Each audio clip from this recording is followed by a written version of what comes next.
Sound is on, transitioning to there, sound should still be on. Hello, good evening, and welcome to Garblet Games.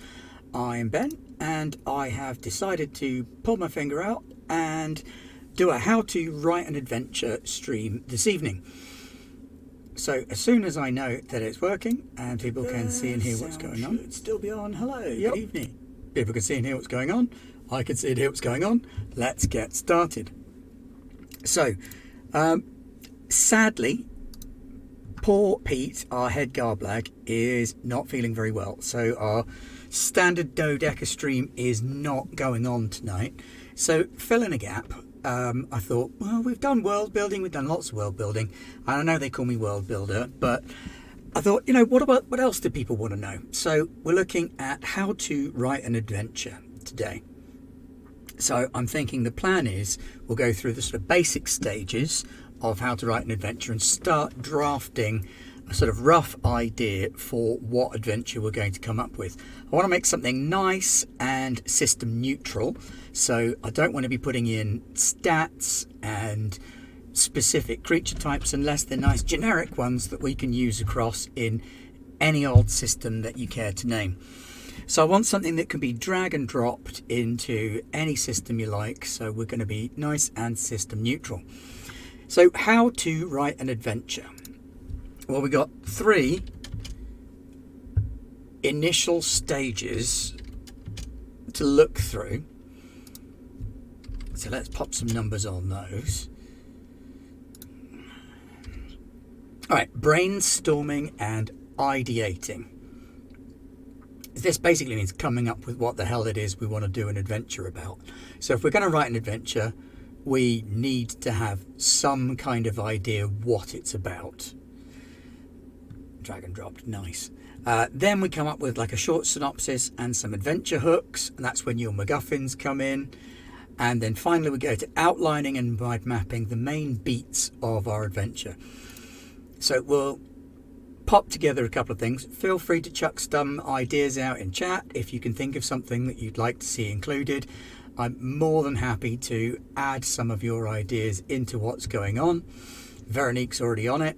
An enemy has a MacGuffin which needs to be delivered from point A to point B. So you've got a simple delivery mission or an interception of a delivery mission.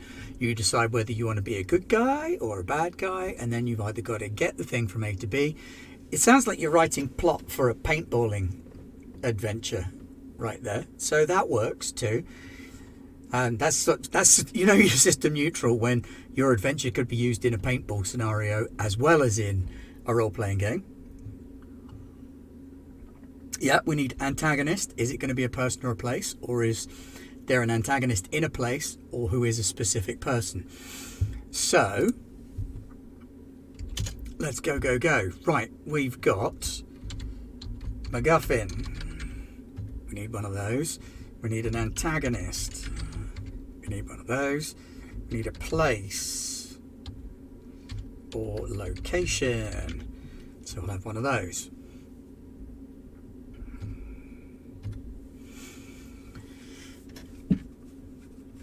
So MacGuffin, for those of you who don't know, is the hook, the plot hook that you like.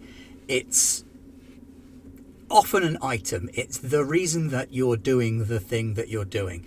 The antagonist is who you're doing the thing you're doing against, and the place or location is where you're doing the thing. So I suppose we could reasonably add journey in there as well, because every adventure has got some kind of journey. Is it important for people to know beforehand if they're evil or not? Difficult one. Sometimes yes and sometimes no.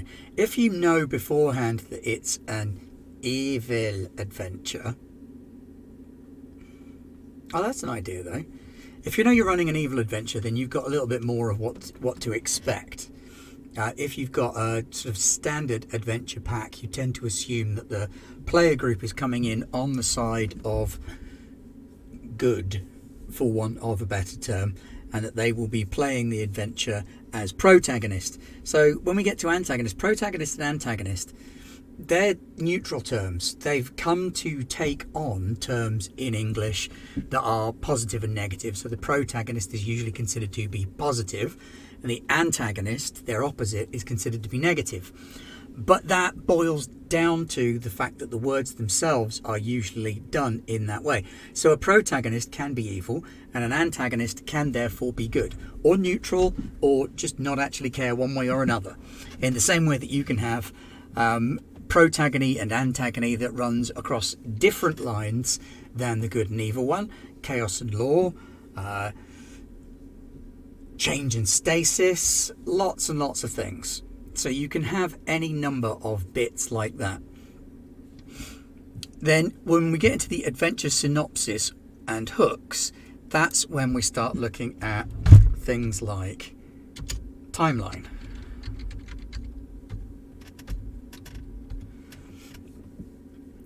And the outlining is when we start going to, what do we think? Didn't you do that? There we go.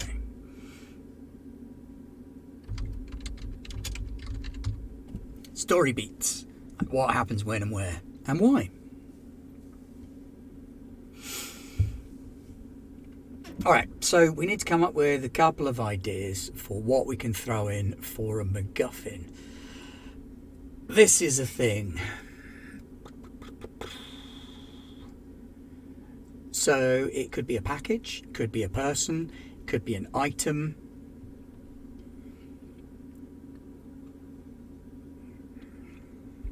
This is where we need Pete and his world of random tables.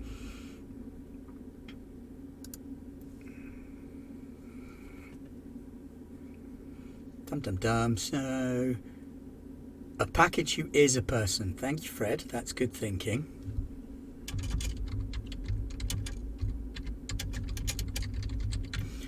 I like it. A package who is a person. And then an antagonist.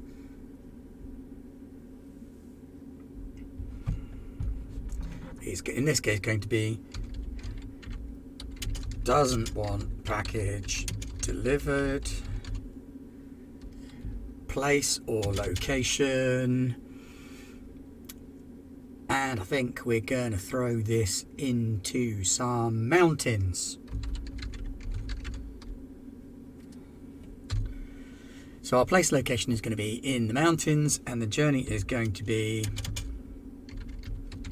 through mountain passes from X to Y. What are X and Y?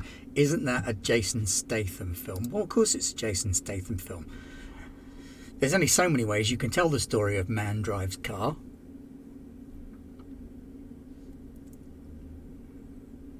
Just because it's not literally in space, it doesn't mean that it can't be in a sci-fi setting, though. So don't be too sad about it not being spacey space. Plus, I don't want to do spoilers for the adventure that you're currently on in our Friday game. X is a city, Y is a castle. Possibly, yes. What castle? Why?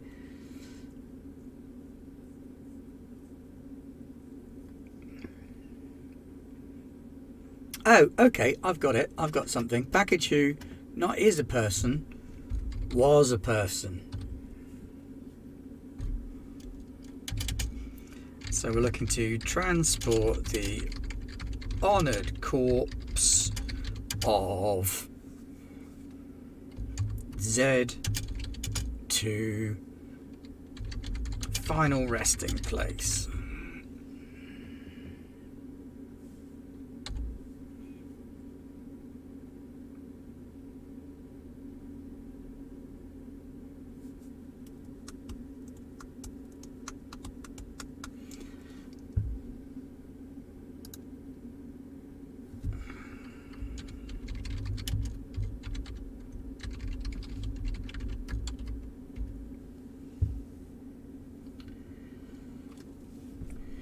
So if we've got a MacGuffin, so a MacGuffin is transporting a package who was a person, the honoured corpse of Z, however you want to call it, to their final resting place. So their final resting place, is it going to be a church, a graveyard, a crypt, a mausoleum? Decisions.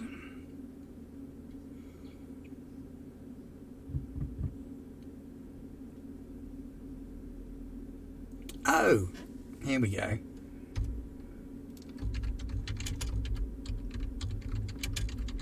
Giant crystal tree. Where is the body coming from?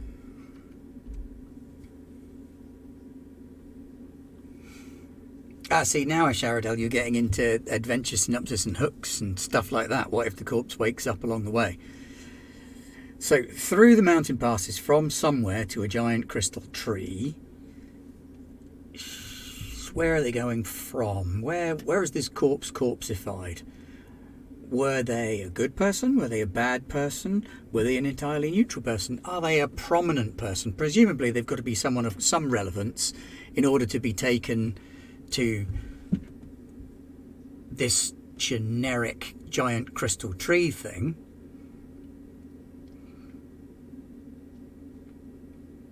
So, where are they coming from? Where did they die? Why would the antagonist care about the corpse? That's a very good point. That's something else to consider. From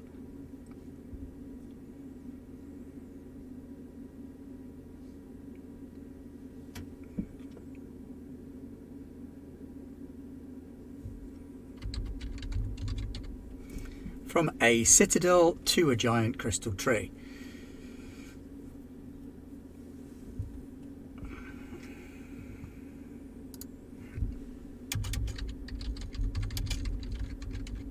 So, our antagonist doesn't want the package delivered. Are they from an opposed religion? Want the corpse themselves? Disagree with burial? Who knows what's going on?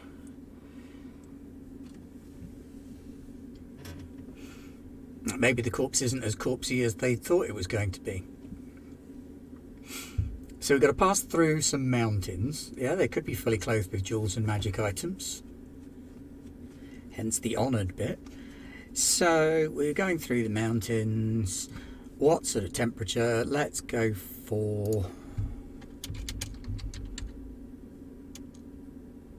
warm to temperate rather than cold.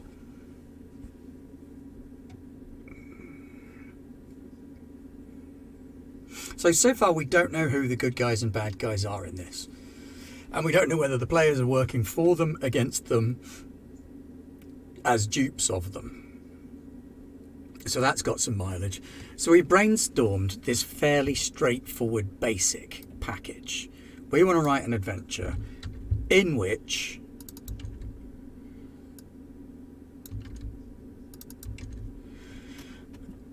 the honoured corpse of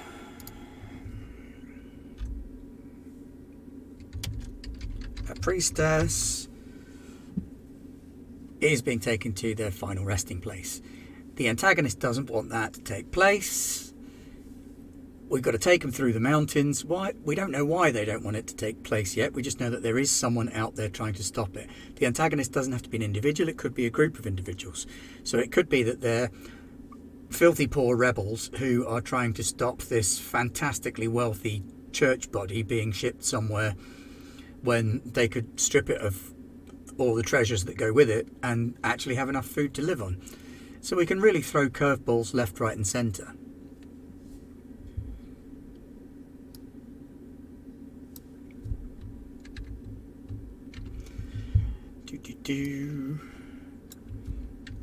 Changing the title bits.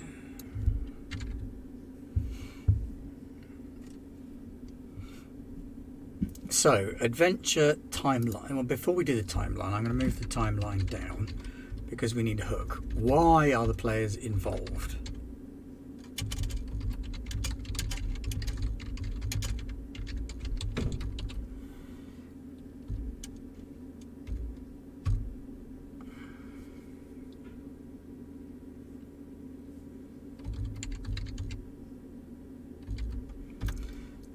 start, middle, end. But stories are better than that, because we have a start and then we have rising tension, because they're on a train. Nice.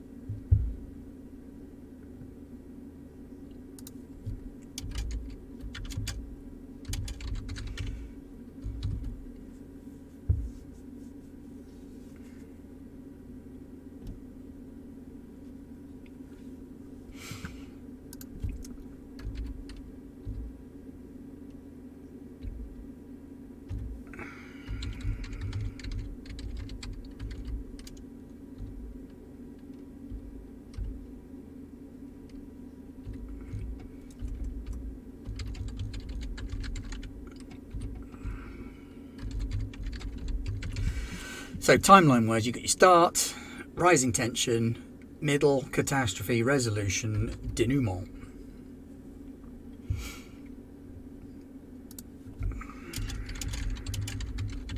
On the train is why they're involved. Stop using my shitposts for content. No.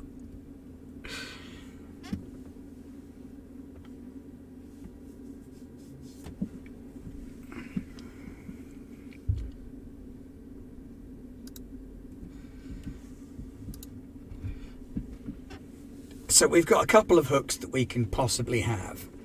We can have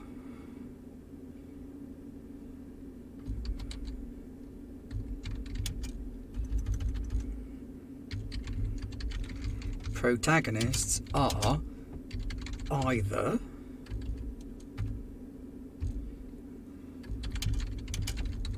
on the train, minding their own business,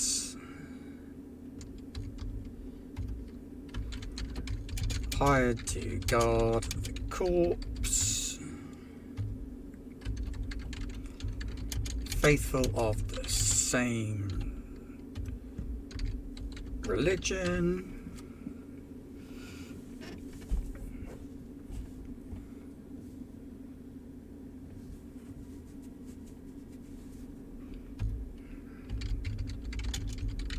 seeking something at the crystal tree. And there's nothing stopping the crystal tree being an upload matrix where the memories of the corpse can be downloaded and brought into collaboration with previous memories.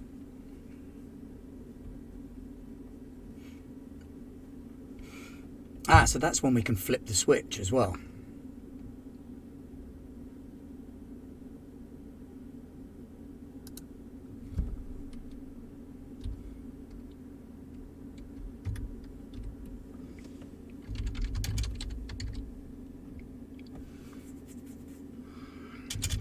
So we can have a flip that we can throw in there. The body is full of drugs, that's why people want it. Why not both? There is absolutely nothing stopping it being all of the above. So we can throw that into the flip as well.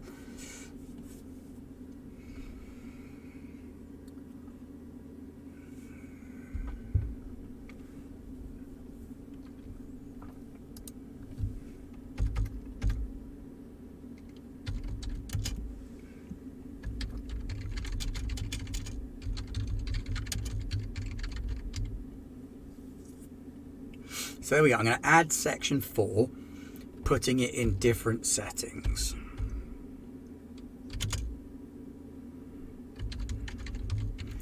Fantasy, sci-fi, cyberpunk, all sorts of exciting things.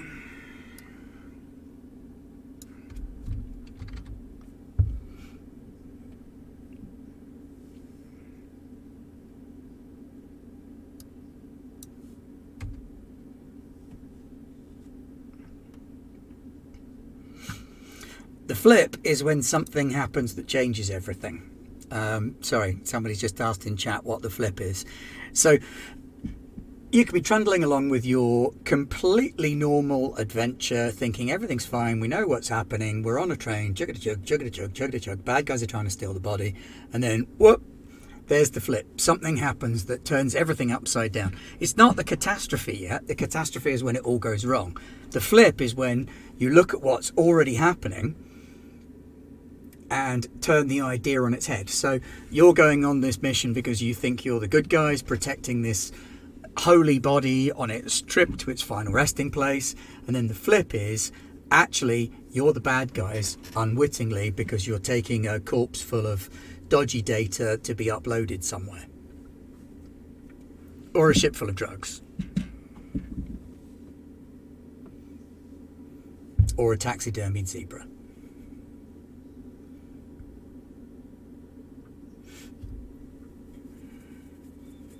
All right, so we're getting the steps of how to write an adventure starting to develop. We're seeing some of the beats coming out by themselves. So the flip is turns the base idea on its head.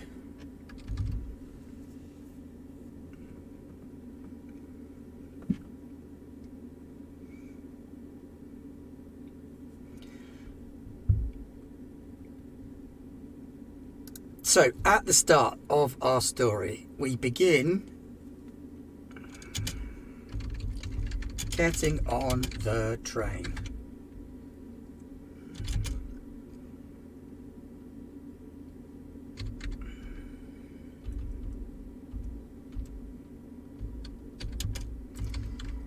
Encounter. Someone tries to stop train leaving. And that could be through phoning in a terrorist threat, attacking the train itself, rising tension. Not everyone on the train can be trusted.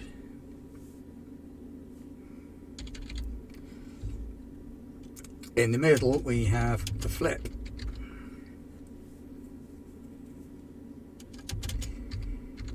What if we're not doing the right thing? The catastrophe is somehow the corpse wakes up.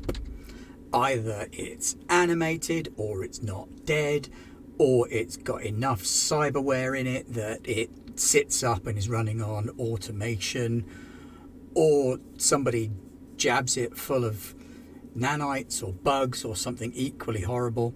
But there's your catastrophe right there. The corpse wakes up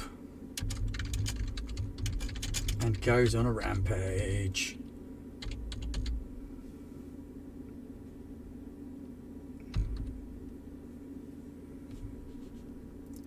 Well, yeah, the corpse could be a mummy on a train in space, and then it would be the Doctor Who episode, but it doesn't have to be a mummy or a space train.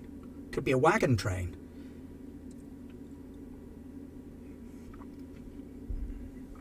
The resolution, how do we resolve? It could be a synth. That's a good point, yeah. So it could be an entirely synthetic body that gets up, and actually the real body's not there at all. And what the hell happened to that? Resolution. How to deal with the train problems of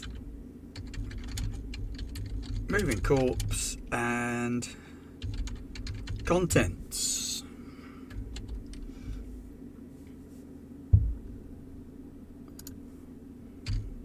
It is indeed spelt with an extra E, which is why it was complaining about the spelling on the document. Thanks, Sharadel. So, how to deal with the twin problems of moving corpse and contents, and then the denouement, rewards, tea and cake,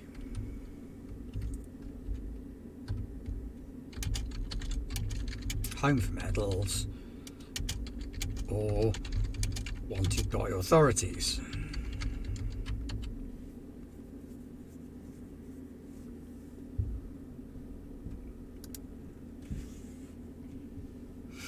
So we've got a whole bunch of things that could potentially be going on there.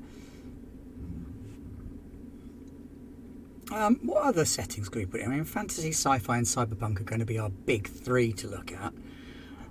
But yeah, we could do modern horror.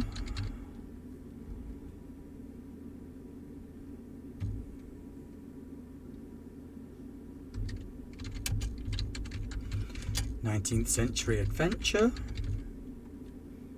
Then it's got to be The Mummy. Wild West, good shout. Which is also a 19th century adventure, but we'll let it ride.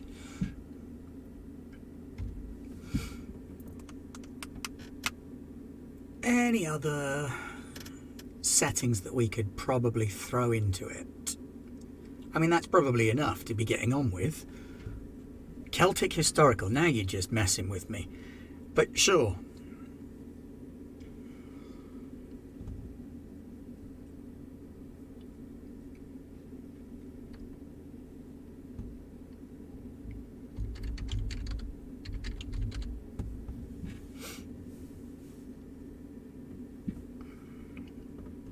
So we could throw in historical as a possible setting to use there as well. It's going to have time travel and a cool car. It hasn't got to have time travel in Wild West. I mean, it adds something to it, certainly. So, well, that's our basics kind of taken care of. Then we need to work out the story beats, although I've sort of done that here with the timeline.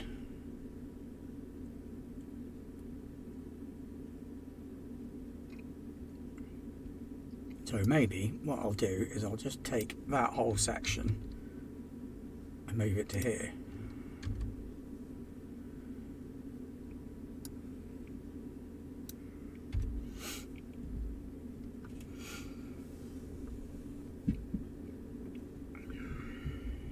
And then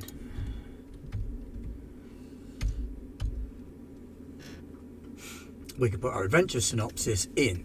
So our adventure synopsis is that a priestess has died or not.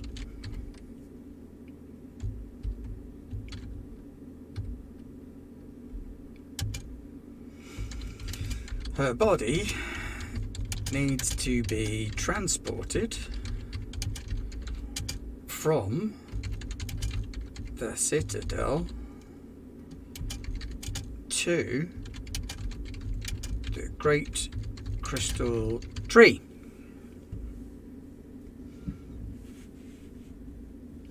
Story beats of Sharadel are things that you want to see happening. So you want to see a story beat where there's a fight, you throw in the fight. You say, okay, we need to have a fight in this bit. That's an important story beat to consider if you've got any characters who are combat based. We want to have a mystery, an investigation. That could be a story beat as well. It could be something as simple as, I want a scene in the dining car. It could be something as big as, I want a running sword battle on top of a moving train in a thunderstorm. These would be story beats. So a priestess has died, or not. Her body needs to be transported from the citadel to the Great Crystal Tree for final rest. An individual or group wants to stop this from happening because reasons.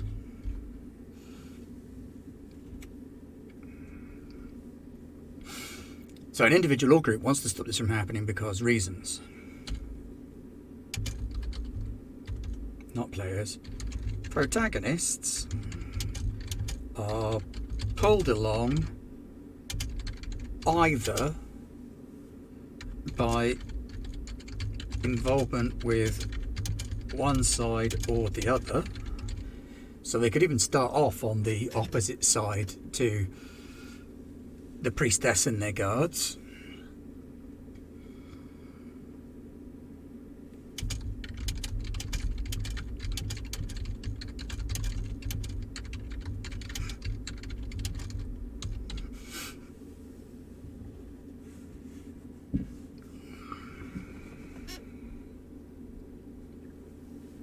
So they're pulled along either by involvement with one side or the other,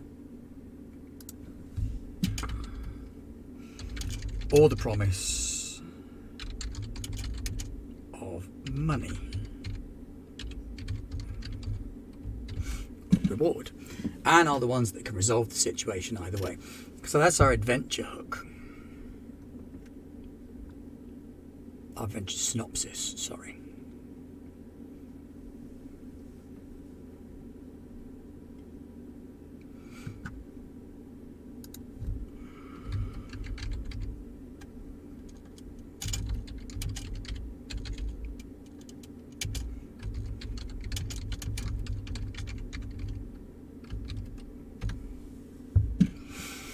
Are we still on the train? Well, the whole thing is kind of on the train. This is basically a one-shot linear adventure that we're looking at putting together here.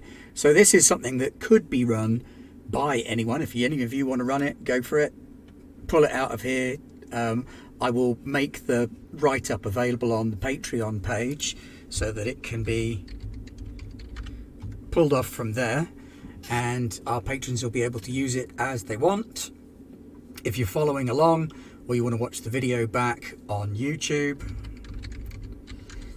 both of these are fine ways of keeping up with what's going on. You can take the adventure as is, you can plug it into a different scenario, situation or setting as you like, run it as a one-shot for your players. If you want to test out a new game system or a new game on some players that keep refusing to play anything other than that one specific game that they insist on always playing, then this is a way of getting them to do that. You can say, well, how about we just try one and see what you think. So if they are constantly playing fantasy games, I mean, you've got the option as well of running it as a fantasy game for them, then going, hey, if you liked it like that, why don't we run the same adventure as a cyberpunk game? And really blow their minds. And then change everything, because they go, oh, no, the same adventure. It's never going to be the same adventure twice. It's going to change for every character that's involved. It's going to change for every player that's involved. So you can use this as a way to sort of drag people along with you if you want them to try out a new system that you quite fancy having a go at, and you're struggling to persuade players that they really ought to do that as well. So we've got our brainstorming, our ideating. We came up with a MacGuffin, an antagonist, a place or location, and a journey that they've got to go on. Those are the 4 things that you need to start off with. Once you've answered those 4 questions, you've got your basics. All right, if you can answer those, then developing the rest of it kind of flows from there. Building from that, we go into our adventure synopsis and hooks. So taking our 4 questions and bundling it together into a paragraph. A priestess has died or not. Her body needs to be transported from the citadel to the Great Crystal Tree for final rest. An individual or group wants to stop this from happening because reasons. Yeah, you're going to need to think of the reasons for why the group wants that to happen, but we can look at that when we look down in the setting ideas later. Protagonists, your players, are pulled along either by involvement with one side or the other, or the promise of money and reward, and they are the ones to resolve the situation either way. It's important we are literally railroading here.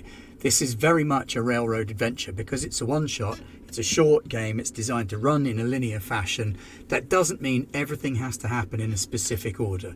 You can mix things up, you can put different carriages in different orders, you can have different wagons at different points, change the antagonists, change the protagonists. It's modular.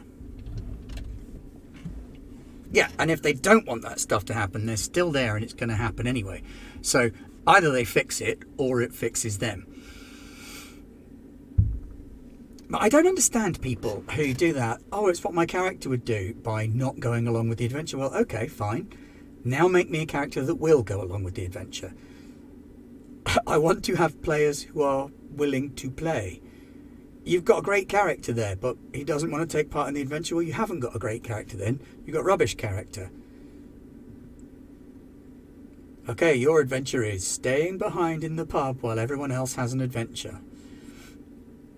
Alright, so, for whatever reason, why are the players involved? They are either on the train minding their own business, hired to guard the corpse by the church, or hired to guard or disrupt the corpse. They could be faithful of the same or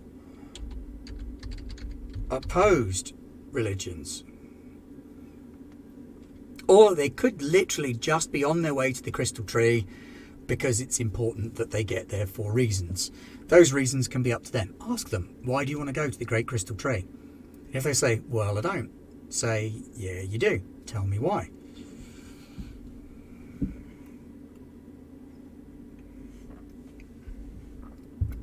Yeah, it doesn't have to be a sensible reason. Why do you want to go to the Great Crystal Tree is one of the foundation questions for the characters in this short story.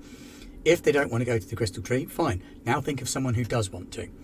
The flip, as we said, is the bit where you turn the idea on its head. So, maybe the corpse isn't dead yet and doesn't want to be.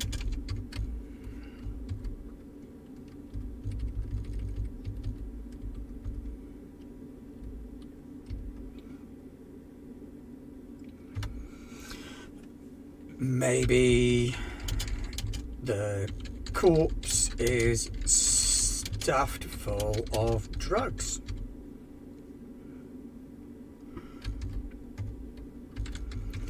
Maybe the corpse is somehow corrupted and will, double L in will, damage the Great Crystal Tree. There are other ideas as well. What other reasons could there be for flipping it on its head? So,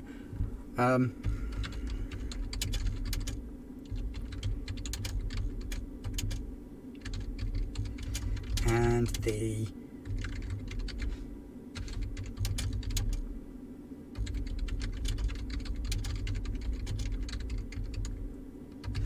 maybe the church are greedy and the antagonists are Robin Hood style thieves, trying to do what's right and good. So yeah, the priestess. Oh, I like it. That's a good one.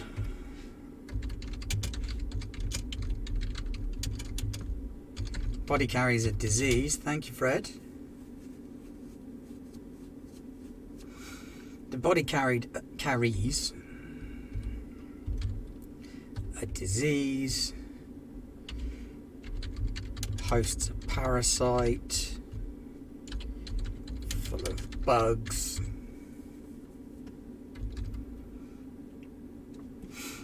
So all of those are the flip. Let me tab those in to make it a little bit cleaner. So yeah, this is a good way of getting your characters to think about why they do the thing. Why do you do the thing that you do? Being an adventurer isn't a safe job. It's not a good job. Why would you do that? Are you asking for trouble? You've got to think, for every adventurer that does make it, most of them won't. Most adventurers would die. So the Woofrup way of looking at it is you get into being an adventurer because you're desperate, because circumstances force you into it. The D&D way of looking at it is you get into an adventurer because you want to be a big damn hero. But even then, most adventurers aren't going to make it. It is still very easy to die in stories. Yes, we follow the stories of the protagonists, and they tend not to die in general. But that doesn't mean that everyone is the protagonist. So there's always a reason for going on the adventure, and you always need to think for your character, why would I go along with this? If you're playing a supreme edgelord, and you believe in sitting in the corner and brooding Aragorn style. In fact, at LARP we used to call it Aragorning. We used to have a real problem where new players would turn up and they'd have this character concept with this brooding edgelord, and it became so common that the term became known as Aragorning for the bit in The Prancing Pony where Aragorn sat in the corner menacingly smoking his pipe with his face hooded, hiding from everything. He could have just walked up to the hobbits and gone, "Hi, I've been sent to help you. I'm actually kind of a nice guy. Let's sort this out now." But no, he was all broody, sudden kidnap. And it caused conflict. But when you've got a LARP situation going on and everybody's the protagonist, nobody is. So you get a guy turn up and sit broodingly in the corner. A lot of people turn around and look at him and go, "This guy's sitting brooding in the corner. Oh well." And they carry on with what they're doing. They continue with their game. I'm having fun with this diplomatic mission, this combat, this monster attack, this whatever. There's always a reason for you to be doing the thing that you're doing. And if the reason doesn't match the story, you have the power, as the protagonist, to change the reason. So instead of being a brooding edgelord off in the corner, waiting for something that will cause you to be drawn out of your reserved and super cool status, instead come up with a reason why you would put yourself forward. Maybe you're a brooding edgelord who needs to buy potatoes and doesn't know where to. You know, even something as simple as that is enough to get you started. So yeah, Veronique's given some good examples there. If you're that kind of person, stay at home, call the guards. Stay in the tavern, call the guards. Get a job, be a farmer, leave adventuring to the professionals. Or play a professional. Alright, rant over, getting back to it. So we've got a couple of possible flip ideas, and we can use a different flip in each of the different stories. We can use a different hiring strategy for the protagonist in each of the different stories as well. Things that we particularly want to see in this adventure. These are the story beats. So, fight on the roof or top of moving train. That's got to happen because that looks cool.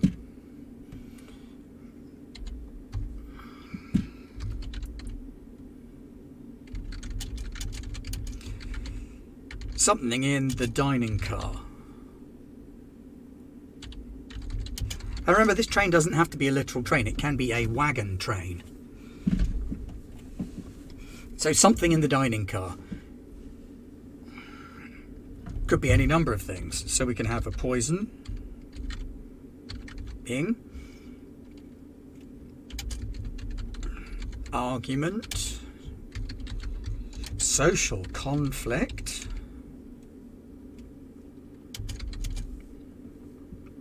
Or weirdness. Weirdness covers a lot of ground.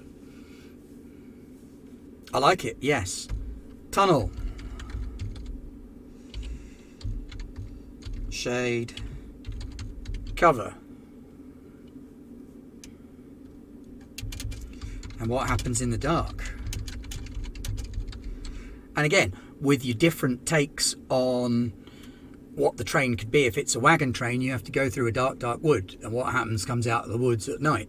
And that's what's happening in the tunnel. If you're in a 19th century adventurer story, the train literally goes through a tunnel, woo woo, into the tunnel, lights go out, something happens. What is it? So we need some kind of fight on the rooftop, something in the dining car.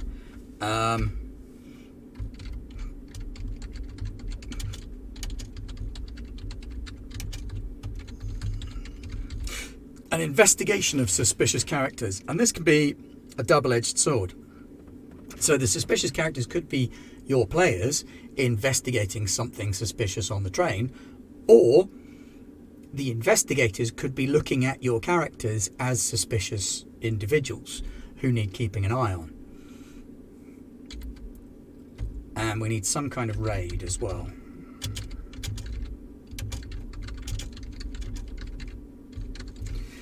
So some kind of raid on the train from outside. Wild West, this is going to be people riding up on horseback,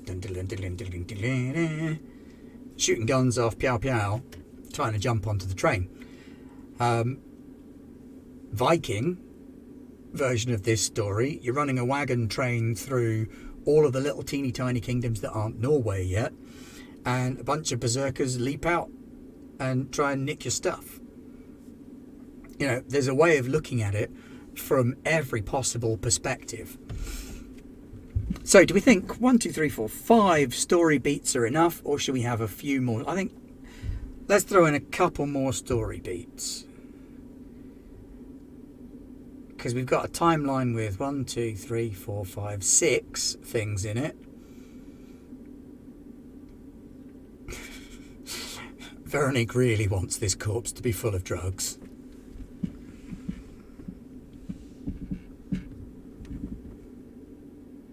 You know, I'm going to pull weirdness out of this section, and I'm going to have a whole separate section just for weirdness.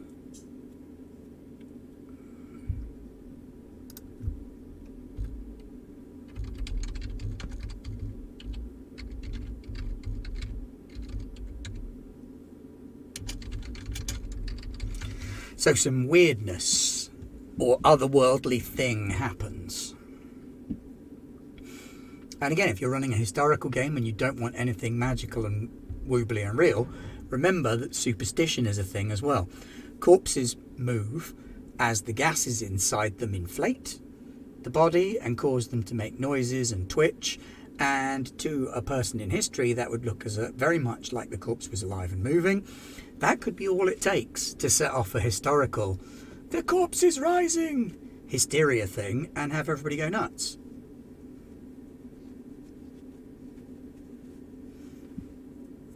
Alright, so we've got 6 story beats that we want to see. We've got 6 stages to a timeline. That doesn't mean you have to map one to each. And then we've got ways of putting it into different settings or scenarios. So first of all, we need to have a better grip on the timeline. We've done our mind mapping, and there's our outlining. So we get on the train.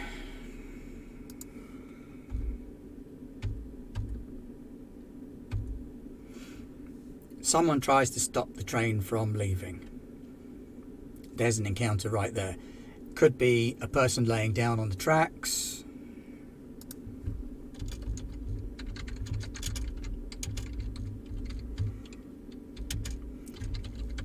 Calling in a bomb.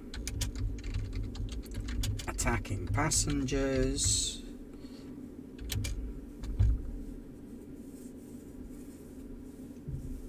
Loads of different reasons why somebody could try and stop it. It stops everything from happening at the same time. Someone lays down on the traps, phones in a bomb threat, and then starts attacking passengers.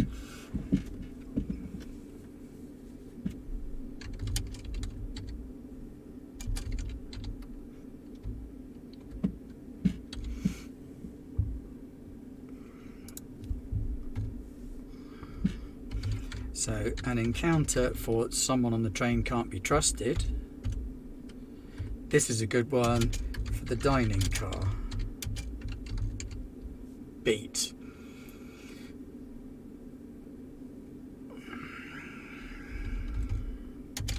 Or investigation. Or investigation. That's when you get turned into a vet. Investigation. And it could be that one thing leads into the other. Something happens in the dining hall which spawns the investigation into what other people are doing, how it's happening, what's led to this event.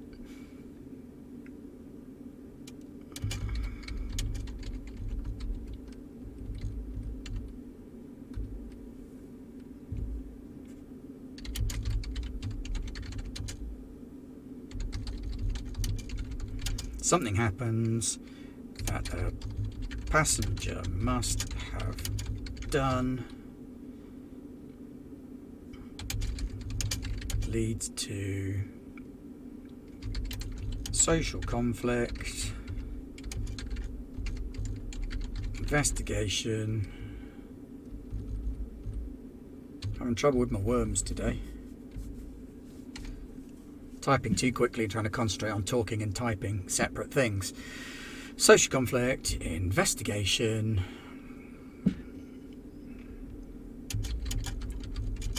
or just a fight if you've got those players.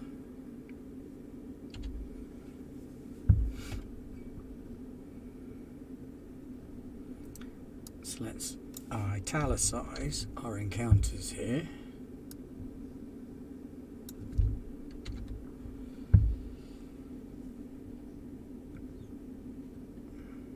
Yeah, and if this whole thing is big news, you could put the number of people on the train according to however many you want, really.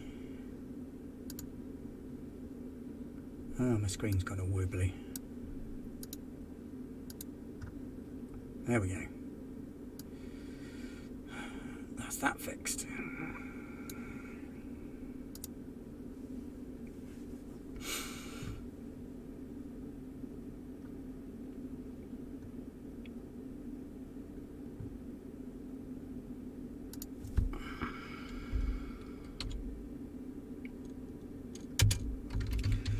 So before you get on the train, how busy is it? What kind of train? Wagon? Steam? Monorail? Space convoy?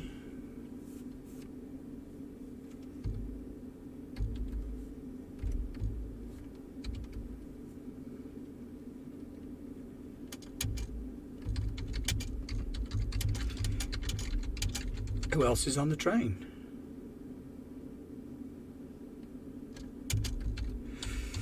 Merchants, envoys,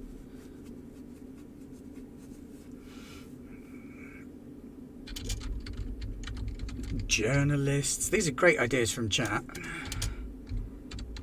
Ambassadors, priests, assassins, raiders,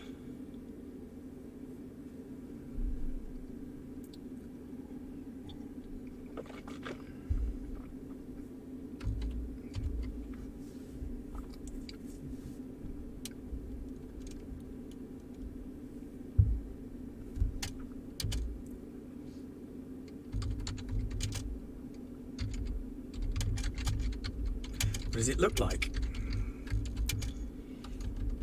Like empty, full, clean, dirty, cramped, spacious. All these things are options.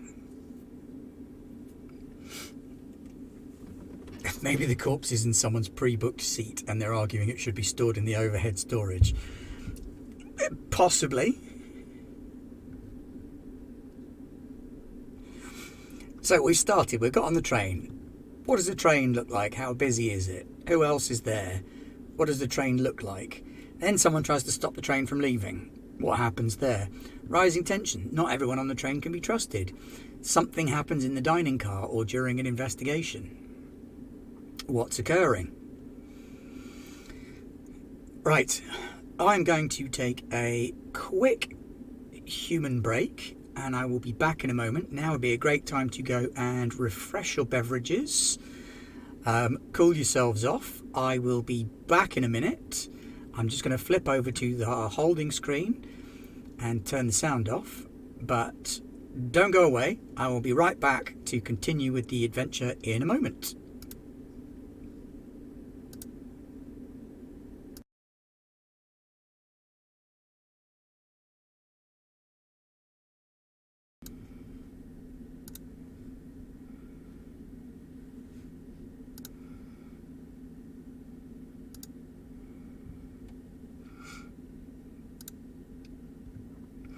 Okay, well, I'm back and hopefully things should switch over and get started any second.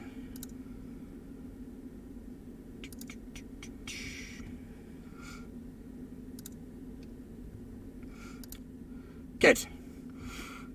Right, okie dokie. What have we got? Okay, let's have a look in chat and see what you crazy lunatics have come up with. Oh my word. I left you alone for too long, obviously. What we got? Weekend at Bernie's reference. Different carriages having different social strata. So some are dirty and smelly. I see we're going for a Snowpiercer vibe there. Someone slumming it to the dining car.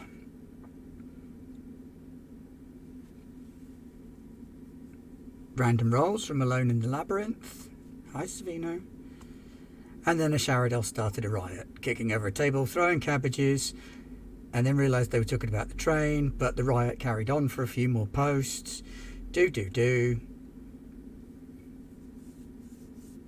Suddenly romance. I mean, yeah, there's no reason why we can't throw a little bit of romance into the plot line. But you know how reticent players are to get involved in romance. Certainly in my experience, trying to get people to do romance in game is just not a thing. Corpse is an essential part of a ritual to determine her successor. Whoever has the corpse basically determines the next high priest. Now that's good thinking, Fred. Good work. If the corpse is destroyed, the religion becomes leaderless. Well, the Dalai Lama just going, fine, I'm not reincarnating. Nice. Whoever touches the corpse last gets to be it. You're it. I didn't touch it last, you touched it last. An elaborate ruse to find a hero to sacrifice so the High Priestess can be raised.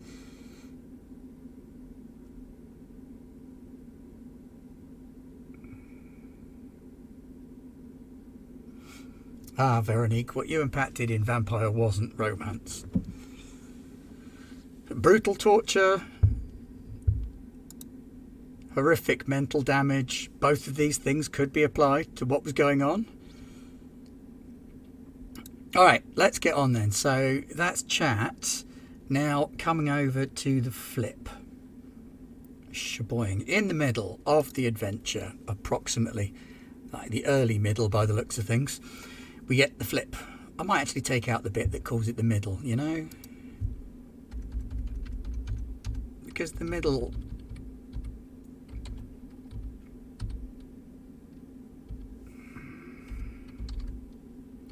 So, what if we're not doing the right thing?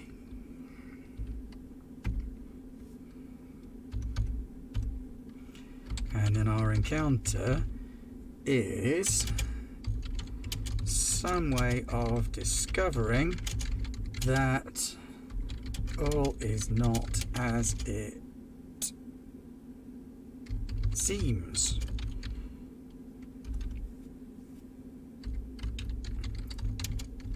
Corpse goes missing.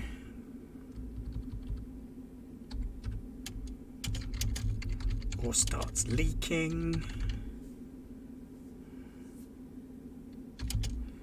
Or just walks off. Oh no, because that's happening next.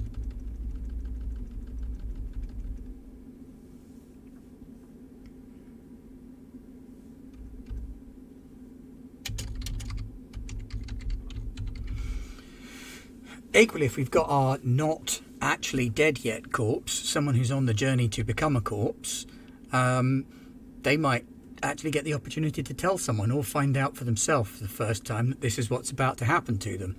So that gives you the chance then to throw that in as the flip as well.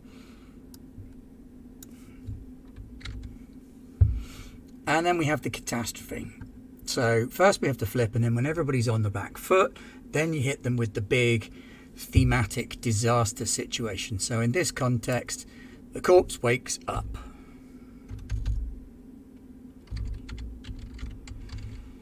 It says and goes on a rampage, but that rampage could be running through the carriages screaming help me, just as much as it could be going through the carriages collecting organs in alphabetical order.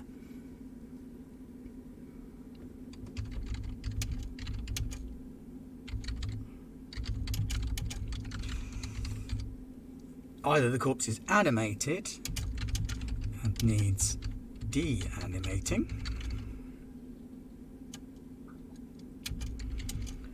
or isn't dead yet and doesn't want to be.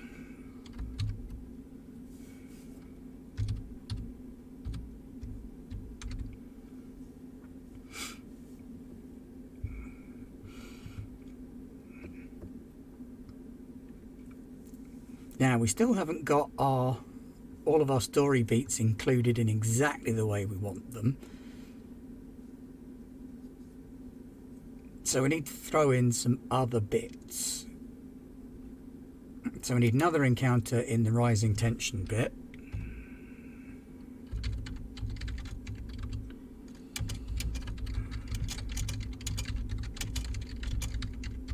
So we have a raid on the train from the outside.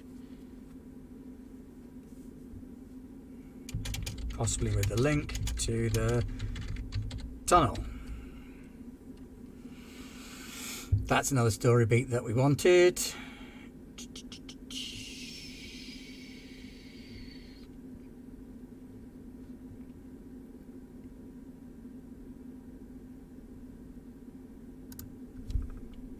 I have another encounter in here.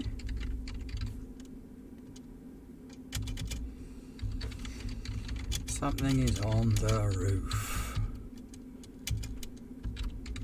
Could be the corpse. Could be raiders. Could be monsters.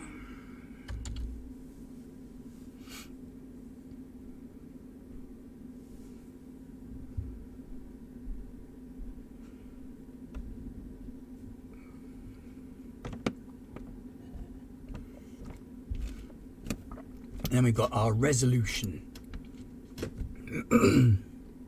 Have we missed any encounters so far? What have we got? So we've got fight on the roof, check. Something in the dining car, check. Tunnel, check. Investigation, check. Raid, check. Weirdness, right. So we have got a possible weirdness. We could also throw an encounter in here.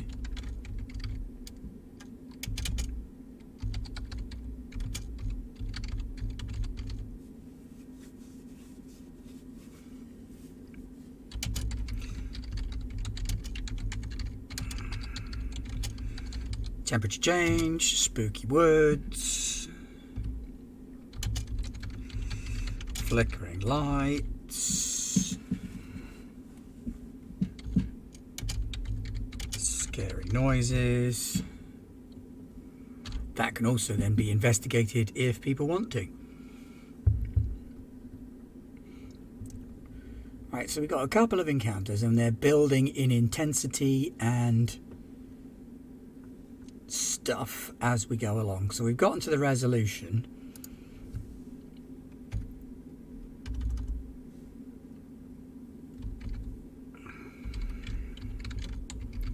And we're going to an encounter for the resolution. So this is either big fight against monster, big fight against evil cultists. Let's take the word evil out. Because it's a big fight against cultists, we're not entirely sure who is evil and who is good in this entire shenanigans. So it could be that the priests who are supposed to be making sure that she gets to her sacrifice point decide that they're going to get on with the job now. It could be that the mummy cyber zombie has risen and decided to come for you. Lots of possibilities there. So this is the sort of headline encounter. This is going to be the big one. Yeah, I mean, that's a good example of weirdness. If you're running a non-supernatural based game, then the weirdness could be that the corpse is willingly going along to her impending death because, you know, it's a way of getting the promotion. You know, you die now, you get uploaded, or you die now and you go and become a bride of God, or you die now and you'll be venerated as a saint. Lots of potential.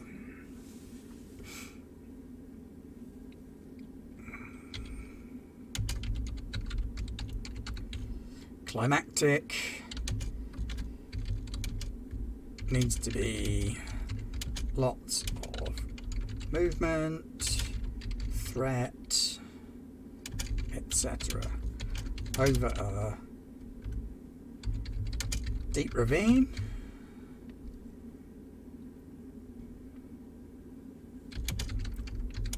River or Warzone, maybe.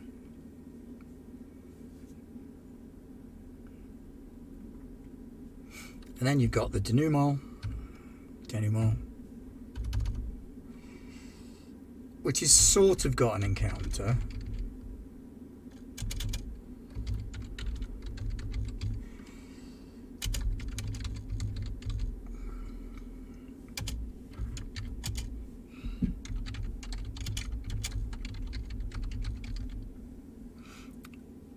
You got your summary and rewards, or you're hunted by the authorities.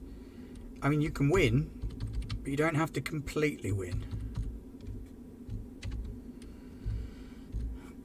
So it might be that they put down this horrible shambling corpse monster and then loot the treasure, which is going to put the church against them. It could be that they don't put down the corpse monster, but put down the raiders trying to stop this thing from getting to its location, so then the raiders are against them. So yeah, it's a who won question.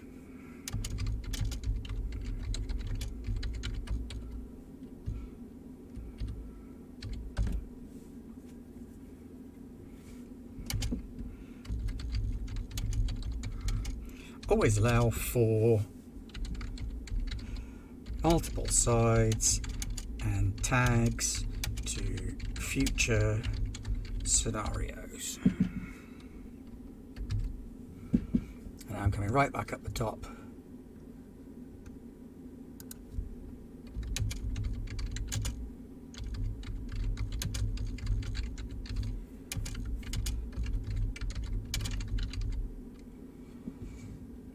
I'm throwing in a system neutral adventure by Garbler Games. And then we come right back down to the bottom and we can look at our different settings. And do a little bit on that.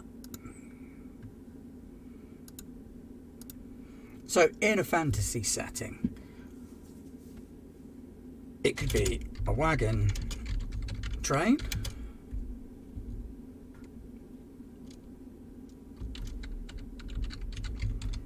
mummified priestess,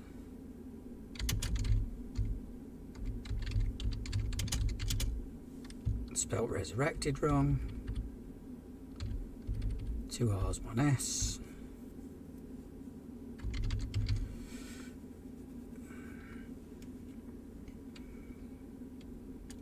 wagon train, mummified priestess, resurrected at tree, raiders are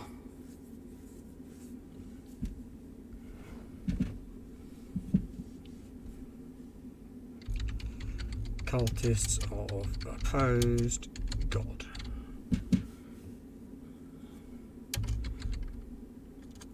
Or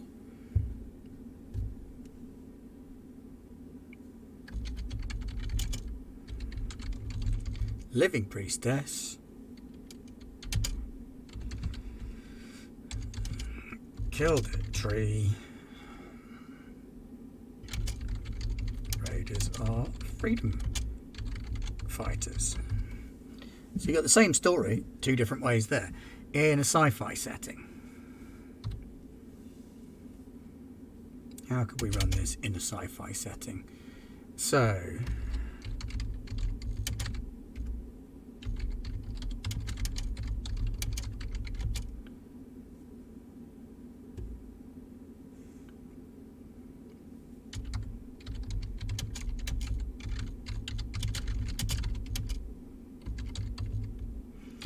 priestess corpse is loaded with malware to inject into the tree. Tree is Gestalt AI.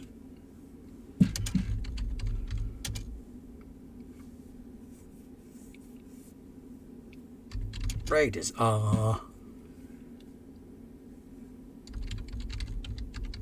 protectors of the tree. Rocking it in a cyberpunk vibe, then corpses full of drugs and cyberware.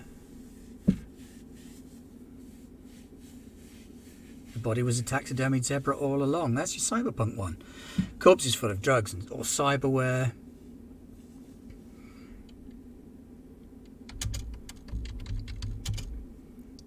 Tree is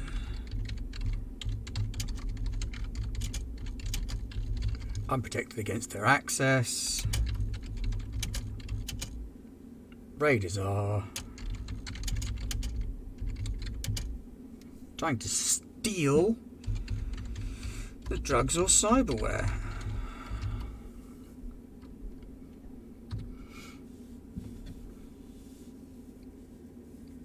Modern horror.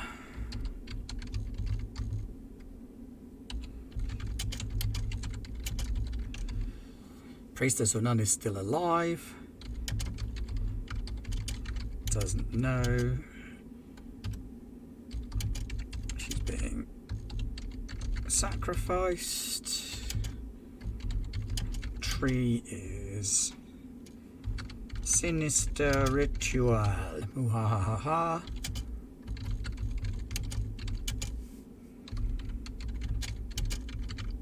Raiders are the family of the nun trying to rescue her. 19th century adventure.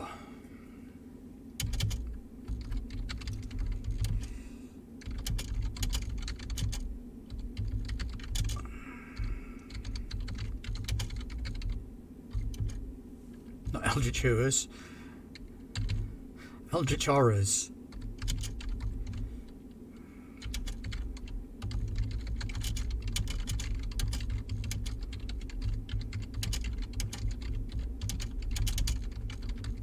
Installing her in the tree protects the world for a generation.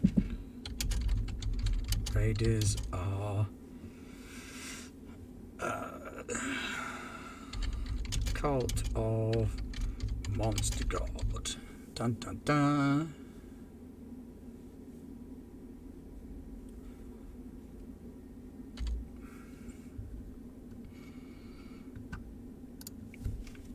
Wild West.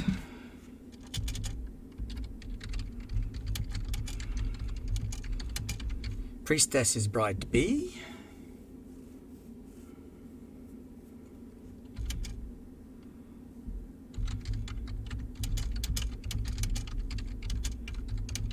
Husband to be is a very bad man. She doesn't know.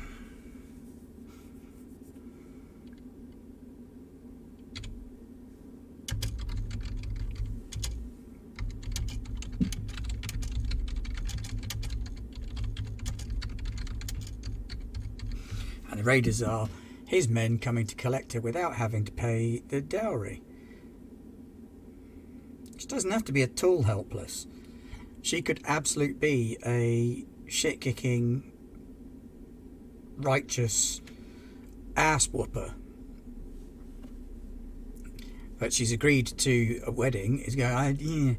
I'm seeing a lot of mention of. Yeah, fair point. That one is a bit twitchy because then you've got all kinds of issue cropping up. So there's a thing going on in chat at the minute looking at two potential problematic elements there. One is the use of the woman as MacGuffin, which is bad, and the other is the idea of doing a sort of cowboys and Indians model, which is a very sort of 60s 70s way of looking at Native Americans, and they're both iffy. So I think that one's going to need some changing.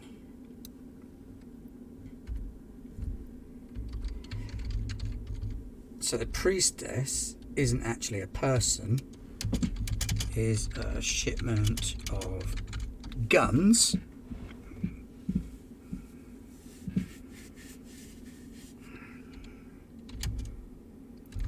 Tree is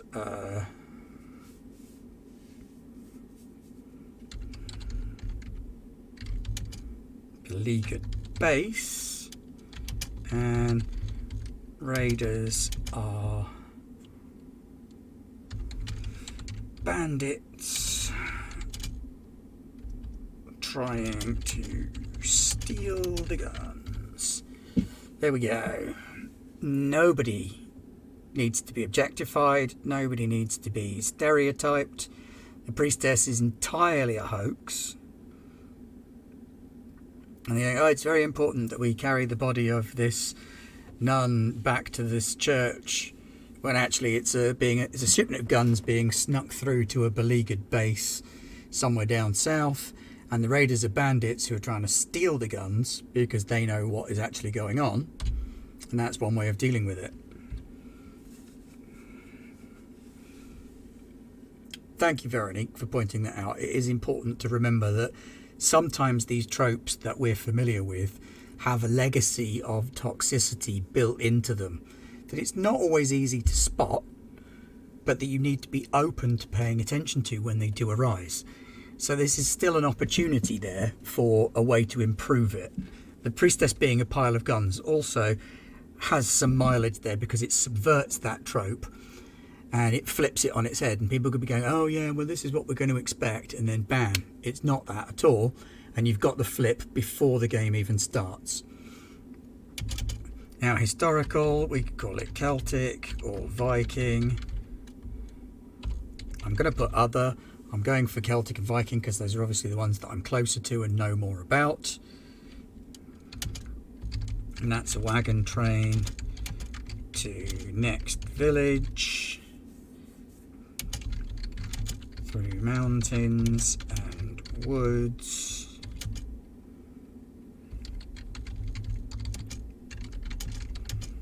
Priestess going to bless new tree for village. So she's not dead.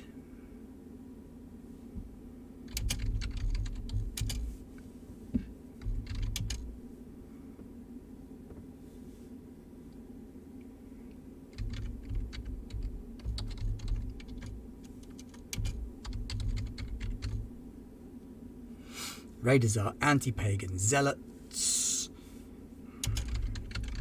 trying to convert the village.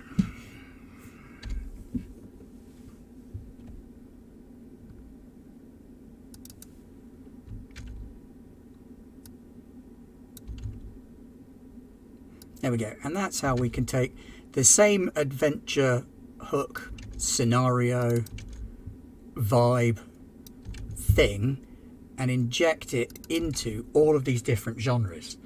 So there's something there for everybody. This then runs as an adventure that can work as an introductory thing to get people interested in whatever new system you want to try them on, whatever setting you want to try them on. It can be pulled out of any one setting, plugged into any other. It's going to be available on the Garblag Games Patreon page. If you want to go on there and get your hands on it, you are more than welcome to do so. I will probably leave it at that now because we've gone through it, we've talked it through. I might throw a link on to the YouTube video of this at the end so that people can see where our logic came from and how the adventure evolved over time. But you can also use that same method for putting together any adventure for any system that you want. If you've got a system in mind already, you can be a lot more specific. So if you're running this in Traveller, for instance, I'm saying Traveller because that's the one I've got sat right here, you can put in specific skill rolls that you want them to take. You can add specific treasures that you're going to include. You can put in specific creatures that you want them to encounter. It can be based in certain areas in your particular Traveller world as you choose. If you wanted to do it in Dungeons and Dragons, you could put page references for the monster manual for which monsters you're going to use so that you've got them pre-lined up, ready to go. If you wanted to do it in Warhammer 40k or fantasy, you could put in, again, page references to specific encounters, specific antagonists. You can suggest what sort of power level and archetypes the adventure's suited for. So in another adventure that I have written that I will be announcing soon once we're allowed to do so. What we've got is a suggested level and a suggested number of players. So, for instance, we could say an introductory adventure for Dungeons and Dragons designed for 4 to 6 characters, level 1 or 2. All right, so then you know that the things that they're going to be encountering are going to be challenge ratings 1 to 3, maybe as high as 5 when you get to the big bad. And the investigations and the rolls that they're going to be making are going to be at difficulty levels in the sort of 15 to 20 range. If you wanted to make it so that this was a really high level adventure, then you change that. You want to make it an adventure for 6 level 17 to 20 characters, then you've got to bring in some absolute shit kickers as bad guys, because they're going to need them. All right.